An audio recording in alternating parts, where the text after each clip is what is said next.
Assalamualaikum warahmatullahi wabarakatuh. Kembali lagi bersama channel Keramat Horor ini.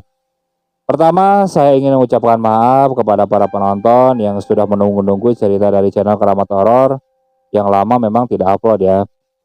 Kebetulan ada beberapa alasan kenapa kita tidak bisa upload dulu kemarin. Untuk kedepannya kita akan tetap upload. Silakan kalian bisa terus ikuti cerita-ceritanya, oke? Kali ini saya ada sebuah cerita. Ada salah satu narasumber yang menceritakan kisahnya ketika dia liburan sesudah hari raya.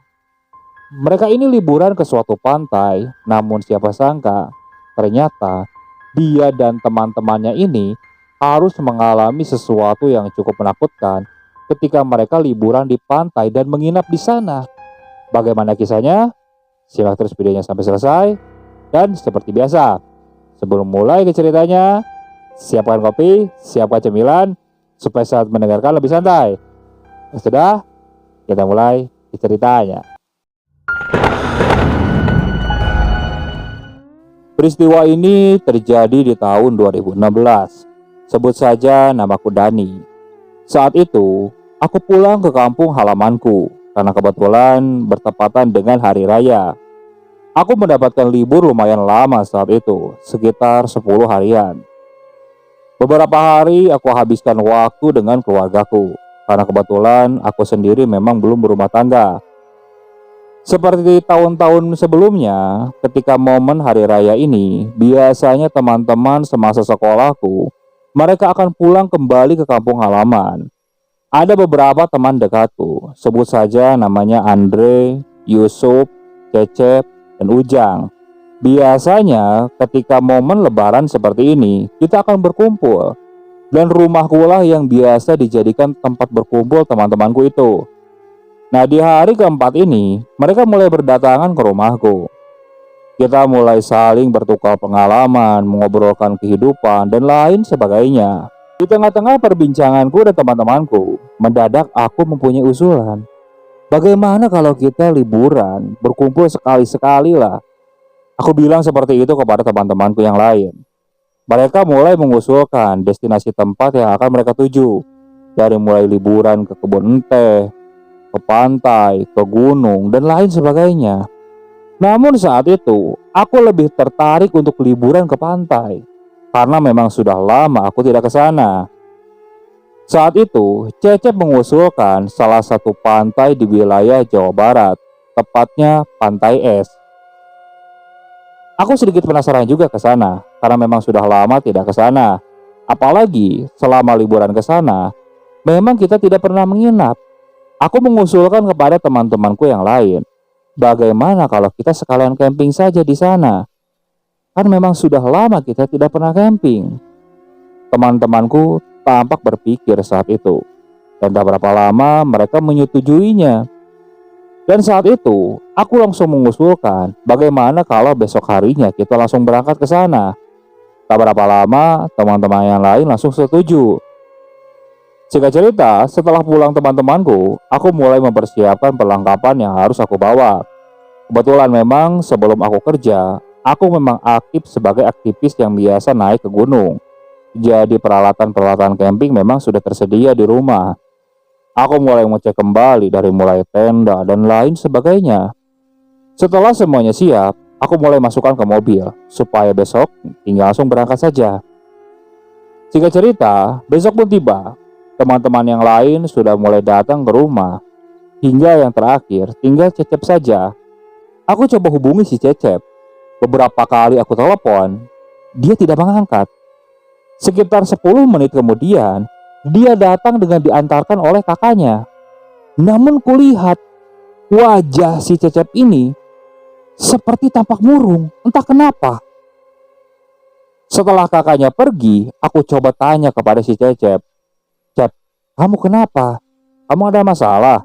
Kalau memang sekiranya lagi ada perlu ataupun apa, ya sudah gak apa-apa, gak usah ikut juga gak apa-apa. Namun si Cecep bilang, tak ada apa-apa. Ya sudahlah. Aku bergegas masuk ke mobil. Begitu juga dengan teman-teman yang lain. Kita mulai berangkat menuju Pantai Es ini. Karena kebetulan waktu itu masih momen lebaran, jadi jalanan masih tampak macet. oleh hilir mudik kendaraan yang mungkin sedang mau mudik ataupun yang arus sebaliknya. Kita bahkan terjebak macet di beberapa titik. Hingga akhirnya kita sampai di pantai es ini pada pukul 4 sore. Dan saat itu kulihat pantai masih dipenuhi oleh pengunjung. Tampak beberapa pengunjung masih berantusias bermain. Ada yang berenang, bermain pasir, dan lain sebagainya. Aku bergegas turun dari mobil. Aku hirup suasana dan udara di pantai itu. Tampak benar-benar enak. Udara yang sangat lama aku dambakan. Karena sudah beberapa tahun aku tidak pernah bermain ke pantai. Aktivitas sehari-hariku hanya disibukkan dengan kegiatan di kantor-kantor saja. Teman-teman yang lain mulai turun dari mobil. Mereka pun mulai menikmati suasana di sana sambil melihat hamparan laut yang luas. Dan saat itu, mataku mulai mencari warung karena kebetulan sepanjang perjalanan kita memang belum sempat mengisi perut. Kurasakan perutku mulai lapar. Aku bilang kepada teman-teman yang lain, dan ternyata mereka pun sama. Tak jauh dari situ, kulihat ada sebuah warung di sana. Bergegas kita mulai ke sana. Sesampainya di warung, kita mulai memesan makanan dan kopi. Tak berapa lama setelah selesai makan, kita masih tetap di warung sambil menikmati segelas kopi. Dan di situ aku mulai berbincang dengan si pemilik warung. "Pak, kalau di sini nginep kayak camping gitu boleh nggak, Pak?" "Boleh aja, A. Di sini mah bebas. Ya, cuman gitu hati-hati aja kalau malam." "Hati-hati gimana, Pak? Maksudnya?" "Ya, hati-hati aja, jangan dekat-dekat pantai apalagi berenang kalau malam-malam, A." "Oh iya, Pak." Ucapku seperti itu. Karena mungkin si bapak itu mengingatkan kalau malam memang berbahaya juga kalau berenang. Aku paham maksud si bapak.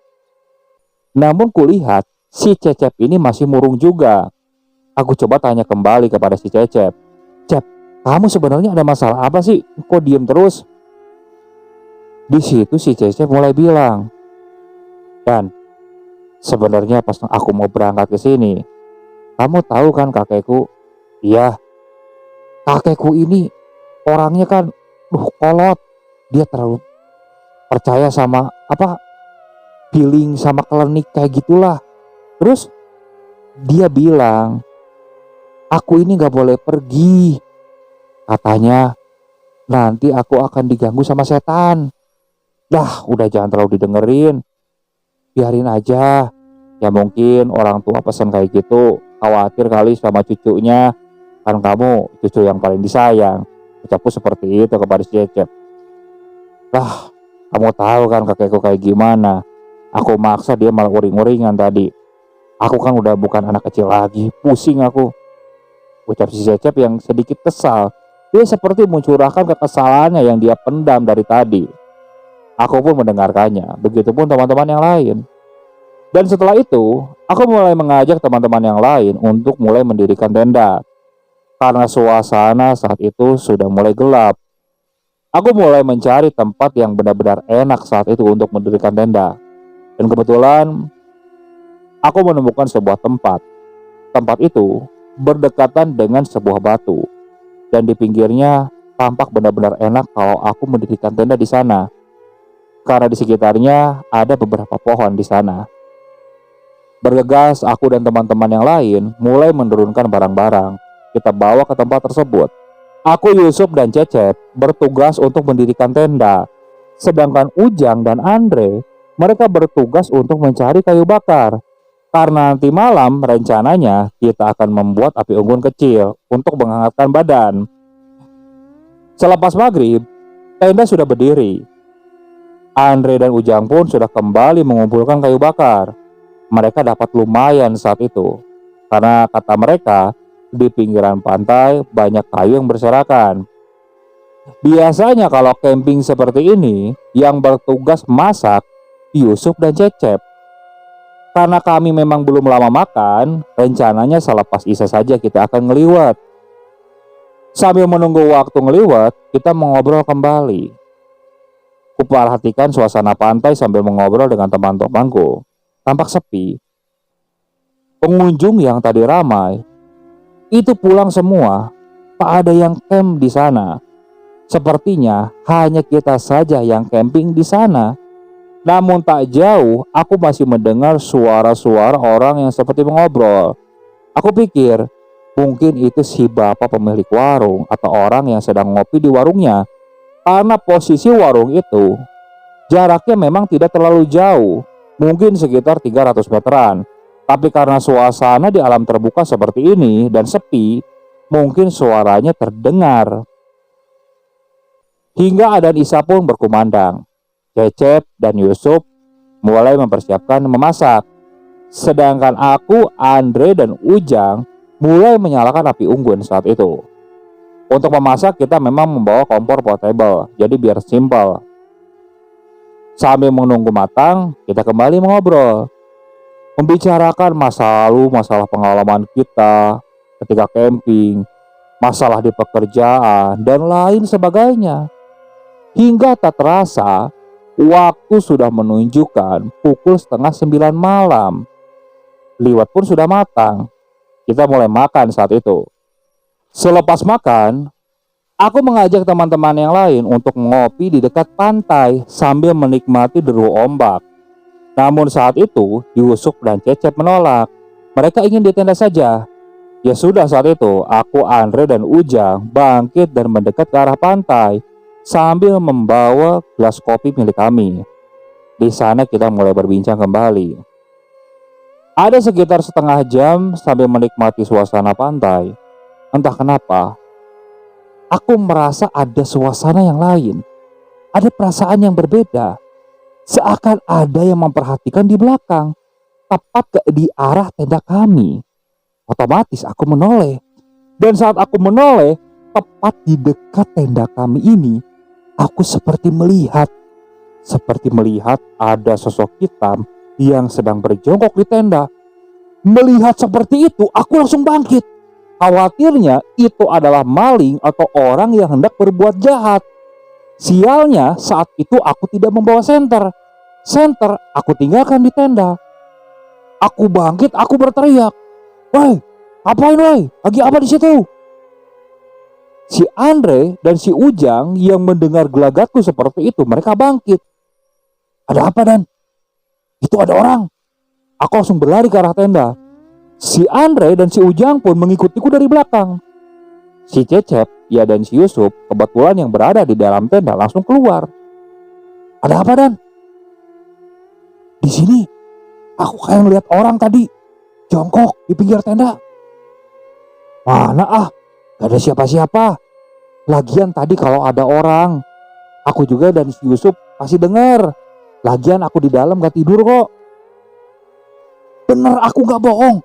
Tadi di pinggir tenda itu aku lihat." Aku coba cek di pinggir tenda. Karena posisinya di pasir, kalau ada memang orang yang duduk jongkok di situ di pinggir tenda, bekasnya pasti ada. Ini tidak sama sekali. Di situ aku mulai heran. Perasaan tidak enak mulai muncul. Karena aku yakin aku tidak salah lihat. Sosok itu hitam, namun kulihat tangannya memang panjang. Tidak seperti manusia pada umumnya. Sudahlah saat itu. Rekan-rekan yang lain termasuk si Andre dan si Ujang, mereka memutuskan untuk mendekat ke arah pantai juga. Yusuf dan Cecep setelah mendengar penjelasanku, mereka jadi diam di luar tenda. Begitu juga denganku. Yang di pinggir pantai hanya si Andre dan si Ujang saja. Jadi aku, Yusuf, dan si Cecep diam di luar tenda. Aku masih membahas apa yang kulihat itu. Namun si Cecep dan si Yusuf masih tidak percaya. Hingga tak berapa lama, ya ada sekitar 20 menitan, aku mulai mendengar suara tangis. Suara tangis perempuan. Awalnya aku biarkan. Namun lama-kelamaan, suaranya ini semakin jelas. Aku mulai menatap ke arah Yusuf dan Cecep. Kulihat si Cecep seperti menajamkan pendengarannya. Namun si Yusuf ini yang sepertinya tidak mendengar, karena dia seperti orang bego aja. Jadi dia seperti ada yang melihat mukaku dan muka si Cecep. Kalian berdua kok ngapain?" Kamu gak dengar, Sob? Dia tampak terdiam. Dengar apa? Dengar ombak? Dengar apa-apa ah. Jangan aku takutin ah. Di situ aku dan si Cecep saling berpandangan. Kamu dengar yang nangis gak? Si Cecep hanya mengangguk. Si Yusuf langsung menatap ke arahku. Kamu jangan bohong, Dan. Aku gak dengar apa-apa, Dan. Si Yusuf ini mulai panik. Karena aku tahu si Yusuf ini orangnya tipikalnya penakut dia. Dia mulai mendekat ke arahku. Aku masih menajamkan pendengaranku. Suara itu mulai samar dan lama-lama mulai menghilang. Di situ aku mulai bernapas lega. Namun tak berapa lama saat pandanganku mengarah ke arah si Andre dan si Ujang, di situ aku melihat di sela-sela mereka berdua, aku melihat satu bayangan hitam yang tadi kulihat di dekat tenda. Aku melongo ke arah mereka berdua. Karena mereka ini sepertinya tidak sadar, di belakang mereka, tepat di tengah-tengah, sosok itu berdiri di antara mereka. Aku coba tepuk si Cecep. Aku tunjuk ke arah mereka berdua. Dan si Cecep melihat ke arah mereka. Si Cecep langsung kaget. Karena dia melihat apa yang kulihat. Namun berbeda dengan si Yusuf. Entah kenapa si Yusuf tampak melongo. Sob, kamu gak lihat apa-apa? Enggak, itu cuma ada si Andre dan si Ujang aja. Tuh, di situ aku mulai aneh. Kenapa hanya aku dan si Cecep yang melihat sosok tersebut? Dan di situ aku yakin kalau sosok itu bukan manusia. Aku berteriak kepada Ujang dan si Andre. Jang, Bre, sini, di tenda aja yuk tidur. Bentar lagi, nanggung kopinya belum habis, ucap si Ujang seperti itu. Woi, serius ini buruan, cepet, penting. Iya. Si Ujang dan si Andre mulai bangkit. Dan kulihat sosok itu tiba-tiba menoleh ke arahku dan menatap tajam. Matanya berwarna merah. Dia seperti menatapku, seperti memberikan intimidasi. Di situ aku terdiam langsung menundukkan pandanganku. Aku khawatir sosok itu akan berbuat macam-macam. Andre dan Ujang mulai mendekat ke arahku. Ada apa sih, Dan?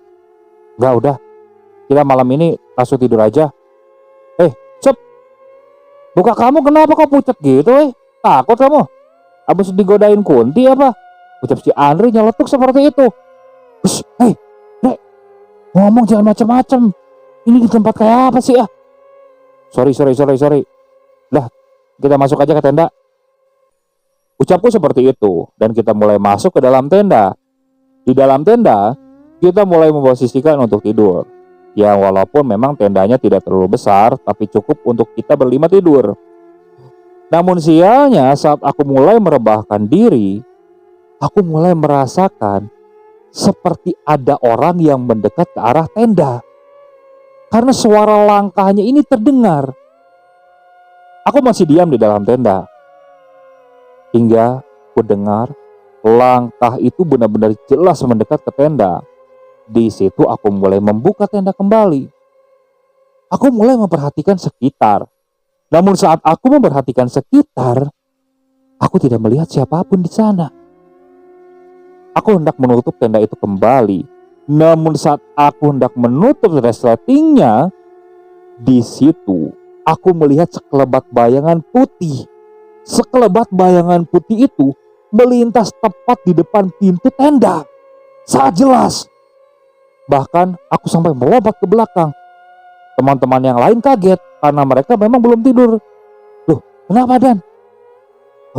Aku kayak lihat yang lintas. Maksudnya? Teman-teman yang lain langsung membuka pintu tenda.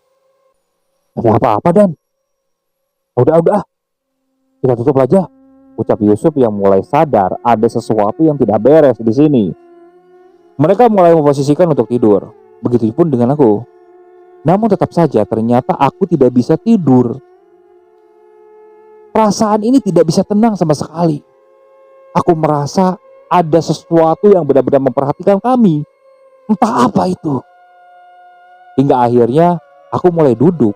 Dan saat aku duduk, Ternyata si Cecep dan si Andre mereka duduk juga. Mereka tidak bisa tidur. Hanya Yusuf dan Ujang yang terdengar mendengkur, ya sepertinya mereka cepat sekali untuk tertidur. Gak bisa tidur di luar yuk ah. Suntuk, kalau sekiranya cuma numpang tidur aja mending di rumah aja lah. Ucap Andre seperti itu. Dia mulai mendekat ke pintu tenda dan mulai membuka. Namun saat dia hendak keluar, dia tiba-tiba terdiam. Dan, Cep, kalian lihat itu gak? Apa? Aku mulai mendekat ke arah si Andre. Si Andre menunjuk ke arah pantai dan saat itu aku melihat ada sosok perempuan yang sepertinya bermain-main ombak di sana. Perempuan itu mengenakan pakaian putih. Pakaiannya ini mirip gaun dan di situ anehnya, loh, perempuan itu ngapain? Kalau memang manusia yang ingin bermain ke pantai, ngapain juga dia pakai gaun berwarna putih? Rambutnya panjang terurai, bahkan sesekali dia diterpa angin rambutnya ini bergoyang-goyang. Hingga tak berapa lama, perempuan itu mulai membalikkan diri. Dia menatap ke arah kami. Ya walaupun jauh, kulihat dia seperti melambai ke arah kami. Si Andre penasaran. Samperin yuk, samperin. Bawa senternya, bawa. Aku mulai membawa senter. Ini gimana sih? Yusuf sama si Ujang, udah biarin aja. Aku, Cecep, Andre mulai bangkit dan mendekat ke arah sana. Namun saat kita mulai mendekat, sosok perempuan ini anehnya, dia terus mendekat ke arah bibir pantai hingga sampai di dekat hamparan lautnya. Loh, dan setauku daerah itu cukup dalam. Aku tarik si Andre sebelum mendekat ke arah pantai. Dek, bentar dek, itu perempuan kok mendekat ke arah pantai yang dalam. Tapi dia kayak ngambang, kayak ngelayang. Di situ aku mulai merasa ada sesuatu yang janggal dengan perempuan itu. Begitu juga si Cecep. Si Cecep langsung bersembunyi di belakangku. Udah kita balik lagi aja ke tenda. Balik lagi. Namun saat kita membalikkan badan, di situ aku melihat, dan kami bertiga pun melihat, ada sosok hitam itu berdiri tepat di depan pintu tenda. Itu menatap ke arah kami. Di situ aku langsung kaget. Bagaimana kondisi Ujang dan Yusuf di dalam? Tapi aku juga tidak berani langsung mendekat karena sosok itu benar-benar berdiri tepat di pintu tendanya. Aku bingung harus berbuat apa. Kulihat ke arah Andre dan si Cecep. Gimana Gak tahu. Namun tak berapa lama kita mendengar ada suara di belakang kita. Ayo main temenin Neng ayo sini Jantung kita seasa mau copot saat itu. Karena kita yakin di belakang kita ini sosok perempuan yang tadi melayang di depan pantai itu. Pelan-pelan kita mulai menengok ke belakang. Dan saat kita menengok ke belakang, tampak wajah perempuan itu benar-benar hancur. Tidak berbentuk sama sekali. Hanya gumpalan daging merah dan darah yang terlihat di wajahnya. Bahkan bola matanya itu sudah tidak berada di tempatnya. Itu menggantung, ada yang menggantung di pipi, dan satunya lagi hilang entah kemana. Benar-benar menyeramkan. Apalagi saat berbicara, mulutnya ini menganga. Benar-benar mengerikan. Dan saat itu, si Cecep yang sudah tidak kuat menahan rasa takutnya, itu langsung pingsan di tempat. Aku dan Andre bingung. Andre menarikku untuk meninggalkan si Cecep. Tapi mau bagaimana lagi? Aku sendiri juga takut. Aku bingung harus berbuat apa saat itu. Aku berlari hendak mencari pertolongan. Tujuanku dan Andre saat itu adalah warung di tempat tadi sore kita makan Indomie. Mudah-mudahan warung itu buka. Aku berlari dengan si Andre sekencang mungkin. Bahkan sesekali aku mendengar suara tawa perempuan tersebut. Benar-benar menakutkan. Aku berlari ke sana. Alhamdulillahnya warung itu ada orangnya. Jadi si bapaknya memang masih buka.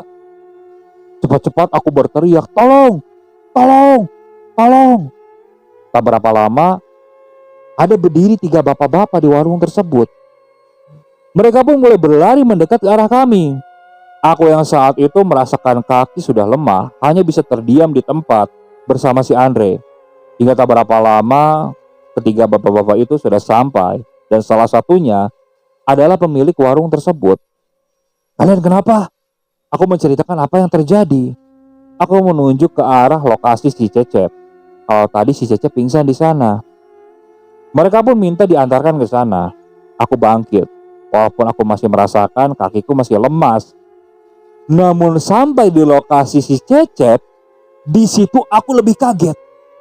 Karena aku tidak bisa melihat si Cecep. Si Cecep ini hilang. Aku bingung. Aku berteriak-teriak, "Cep! Cecep! Cecep!" Namun tak ada jawaban sama sekali. Aku berlari ke arah tenda. Di dalam tenda, si Yusuf dan si Ujang itu masih terlelap tidur. Aku bangunkan mereka berdua. Mereka yang baru bangun tidur tampak kebingungan. Aku menceritakan apa yang terjadi. Setelah mendengar si Cecep hilang, si Yusuf dan si Ujang pun langsung kaget. Kita mulai mencari keberadaan si Cecep. Kita mulai berteriak-teriak. Namun beberapa lama, ada sekitar 20 menitan kami mencari. Salah satu bapak-bapak di sana melihat ada bayangan hitam di dekat bibir pantai yang lumayan jauh dari lokasi kami. Itu kayak manusia di dekat pantai. Aku melihat ke arah yang ditunjukkan oleh si bapak tersebut. Dari perawakannya, itu mirip seperti si Cecep. Tapi jaraknya lumayan jauh. Ada sekitar 400 meteran. Namun karena saat itu bulannya cukup terang, jadi bisa terlihat dengan jelas ada bayangan manusia di sana. Aku berlari mendekat, berharap itu Cecep. Ketika sudah dekat, ternyata benar, itu Cecep. "Cep! Cep!" Namun Cecep melihat ke arahku dengan tatapan yang lain. Aku mulai merasakan ada perasaan tidak enak. Saat sudah benar-benar dekat, kulihat si Cecep meliuk-liuk menari-nari seperti perempuan. Di situ aku langsung menghentikan langkahku. "Kenapa? Si Cecep nari-nari?" Ketiga bapak-bapak yang tadi mengikutiku, mereka langsung berlari ke arah si Cecep sepertinya menyadari kalau si Cecep ini sedang kesurupan. Si Cecep ditangkap oleh kedua bapak-bapak tersebut, dan salah satunya si pemilik warung tersebut itu seperti menempelkan tangannya di kening si Cecep. Kulihat si Cecep meronta-ronta. Aku berlari mendekat ke arah si Cecep. Niatnya aku ingin membantu. Namun si Cecep ini meronta-ronta cukup kuat. Aku berniat memegangi kakinya. Sialnya, tenaga si Cecep ini cukup kuat. Aku ditendang oleh si Cecep. Aku terpental lumayan jauh. Sungguh aneh. Padahal si Cecep setahu tenaganya tidak sampai seperti ini. Andre, Yusuf, dan si Ujang berusaha memegangi si Cecep. Si Cecep terus meronta-ronta. Si bapak pemilik warung itu masih membacakan beberapa doa yang aku tidak mengerti, sambil tangannya terus ditempelkan di kening si Cecep. Si Cecep meraung-raung, dan suaranya ini seperti suara kakek-kakek, tapi lebih menyeramkan. Dan dari kata-kata saat dia meracau, ada satu kalimat yang benar-benar aku ingat. "Aku ingin anak ini. Aku ingin anak ini." Kalau di bahasa Indonesia ini seperti itu. Tapi pas kejadiannya, sosok yang masuk ke dalam tubuh si Cecep ini bilangnya pakai bahasa Sunda. Seperti inilah. "Aing hayang budak ieu. Budak ieu arek dibawa ku aing. Arek dijadikan balan ngaing." Aku mendengar seperti itu takut. Aku takut si Cecep kenapa-napa. Apalagi saat itu aku ingat pesan kakeknya si Cecep, kalau si Cecep akan diganggu oleh setan. Aku panik saat itu. Aku berdoa supaya si Cecep bisa disembuhkan. Si bapak pemilik warung itu menengok ke arahku. "Bapak, gak sanggup. Harus dibawa ke sana aja. Jangan di sini." Si Cecep saat itu yang masih meronta-ronta dipegangi oleh kita bertujuh saat itu. Dibawa ke sana, ke dekat warung. Sesampainya di dekat warung, salah satu bapak-bapak di sana sepertinya meminta pertolongan ke orang lain. Sedangkan yang lainnya masih memegangi si Cecep. Si Cecep ini mengamuk sambil sesekali menunjuk ke arah kita berempat. Dan saat itu dia seperti memarahi kami. Kami bingung, salah kami ada di mana? Apa karena kami camp di tempat itu? Apa tempat itu adalah tempat si kakek tersebut? Ada sekitar 10 menit kemudian, si bapak yang berlari itu datang dengan seseorang. Orang itu lumayan tua, yang mendekat ke arah si Cecep. Dia hanya menatap ke arah si Cecep. Dan tak berapa lama, si Cecep seperti mengendurkan tenaganya. Dia tidak mengamuk sama sekali. Hingga tangan si Cecep ini dipegang oleh si kakek tersebut. Dan tak berapa lama, si Cecep berteriak kencang dan langsung terulai. Sudah selesai. Dah. Kasih minum anaknya. Pemilik warung langsung mengambilkan segelas air minum saat itu dan dibaca-bacakan oleh si kakek tadi. Nanti kalau bangun, minumin airnya ya. Sudah. Malam ini kalian mending di sini aja. Jangan balik ke tenda ya, biar lebih aman. Kalau ada apa-apa, susulin aja. Mbah ada di sana. Oh iya Mbah, makasih Mbah.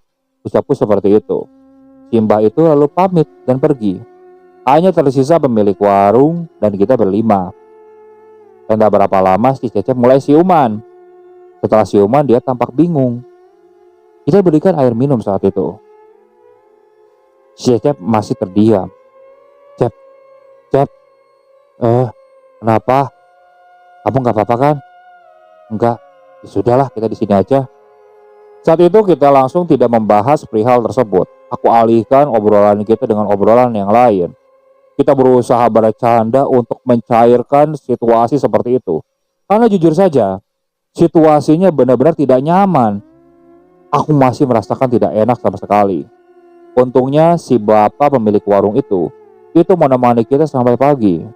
Dan ketika pagi tiba, di situ aku mulai merasakan benar-benar lelah karena memang kurang tidur juga. Tapi saat itu aku memutuskan untuk langsung pulang saja, tidak melanjutkan liburan. Khawatirnya terjadi sesuatu yang tidak diinginkan lagi. Saat itu aku suruh si Yusuf atau si Ujang bergantian untuk menyetir mobil. Karena aku dan si Andre memang tidak tidur sama sekali, hanya mereka berdua saja yang tertidur. Dan sepanjang perjalanan ini, ku perhatikan si Cecep, dia tampak lebih banyak diam. Padahal sesekali sudah kita pancing, bercanda dan lain sebagainya. Di situ aku mulai merasakan ada sesuatu yang berbeda. Cepat-cepat saat itu aku suruh si Yusuf untuk memacu mobil sekencang mungkin untuk kembali ke kampung halaman kami. Singkat cerita, kita mulai sampai di rumah si Cecep. Karena saat itu, aku ingin mengantarkan si Cecep duluan. Saat hendak sampai di rumah si Cecep, kulihat kakeknya si Cecep sudah berdiri di teras rumah. Dia seperti menunggu kedatangan kami. Padahal saat itu, kita tidak mengabari kalau kita pulang hari itu. Nah, saat kita turun dari mobil, kakeknya si Cecep langsung mendekat ke arah kita. Budak bedegong, cek aing oge montong mangkat sia. Jadi begitu. Tahu-tahu kakek si Cecep marah-marah seperti itu. Otomatis kan kita langsung menundukkan kepala. Dan di mobil tiba-tiba si Cecep kembali mengamuk. Dia menggeram. Ada sia. Macam-macam sia ka incu aing. Tahu-tahu kepala si Cecep digelepok sama kakeknya. Buk! Si Cecep langsung terulai sekaligus. Batang! Kami hanya mengikuti ucapan si kakeknya si Cecep. Digotong si Cecep masuk ke dalam rumah. Setelah digeletakkan di kursi panjang, kita meminta maaf kepada kakeknya si Cecep. Tampak kakeknya si Cecep menghela napas panjang. Si Cecep tengges dicarek ku saya. supaya gak ikut. Karena dia ini paling sensitif sama makhluk gaib. Dan saat mau berangkat, kakek punya perasaan gak enak bahwa dia bakalan diganggu. Makanya gak dibolehin, tapi kekeh ngeyel. Katanya si Cecep udah gede, masa masih diganggu setan. Ya sudahlah, terserah, kata kakek itu kan. Balik kan ujung-ujungnya kayak gini. Di situ kami semua minta maaf. Karena kita tidak tahu kalau rencana liburan kita malah berujung petaka seperti ini. Tak berapa lama si Cecep siuman. Namun kali ini kulihat si Cecep tampak biasa, berbeda saat siuman di sana. Jadi wajahnya tampak seperti si Cecep. Kalau pas tadi waktu di pantai ya tadi malam dibangunkan itu, aku masih melihat wajahnya berbeda, masih banyak diam. Udah mendingan, Cep. Kapan baliknya, Kok udah nyampe rumah aja? Ucap si Cecep yang tampak bingung. Ya udahlah, kamu istirahat aja. Di situ aku mulai bernapas lega. Karena aku yakin, tadi malam semenjak disembuhkan juga, tampaknya makhluk tersebut masih berada di tubuh si Cecep. Dia seperti menunggu waktu ingin menyelakakan si Cecep. Untungnya kita memaksakan pulang. Kalau saja kita masih di sana, entah apa yang terjadi kepada si Cecep. Di situ kita kembali meminta maaf kepada kakeknya si Cecep dan langsung pamitan untuk pulang. 3 hari kemudian, waktu itu mereka mulai berkumpul kembali di rumahku. Karena kebetulan esok harinya aku harus kembali ke kota. Kita mulai membahas kejadian di sana. Aku menceritakan apa yang kami alami. Hanya Yusuf dan Ujang yang saat itu tidak merasakan apa-apa. Sedangkan yang lainnya memang merasakan yang janggal. Dan si Cecep saat itu menceritakan kalau katanya saat dia mendengar suara perempuan, belakangnya ini seperti ditekan oleh sesuatu. Dan sesuatu itu seperti benar-benar menusuk ke dalam tubuhnya. Dan saat itu dia sudah tidak sadar sama sekali. Jadi pas di warung saat dia sadar, kata si Cecep, dia masih belum sadar. Dia seperti dibawa ke suatu tempat yang benar-benar asing. Dan tempat itu masih terdengar deru ombak. Yang dia tahu hanya batu karang dan deru ombak yang cukup kencang. Dia ketakutan. Namun saat itu dia melihat kakeknya tiba-tiba datang dan menariknya sekaligus. Di situ barulah dia sadar. Dan dia sadar sudah berada di rumah. Aku hanya menggelengkan kepala. Berarti firasat orang tua itu benar-benar kuat. Itu menjadi suatu pelajaran bagiku dan rekan-rekan yang lain. Kalau sekiranya kita hendak berangkat ke suatu tempat, kalau orang tua, kakek dan yang lainnya memang tidak mengizinkan, mending jangan berangkat sama sekali. Karena bisa saja kalau kita memaksakan berangkat, ada sesuatu yang menakutkan terjadi di sana. Oke, sekian untuk cerita kali ini. Saya mohon maaf apabila masih banyak kekurangan dalam pembawaan ceritanya. Kritik dan sarannya silakan kalian bisa cantumkan di kolom komentar. Tak lupa saya juga ucapkan terima kasih kepada narasumber yang sudah membagikan kisahnya, termasuk kepada para penonton yang terus setia mengikuti cerita dari channel Keramat Horor ini. Semoga kalian selalu diberikan kesehatan, dilancarkan rezekinya, dan dijauhkan dari musibah. Terus ikuti cerita-cerita yang dibawakan oleh channel Keramat Horor ini. Assalamualaikum warahmatullahi wabarakatuh.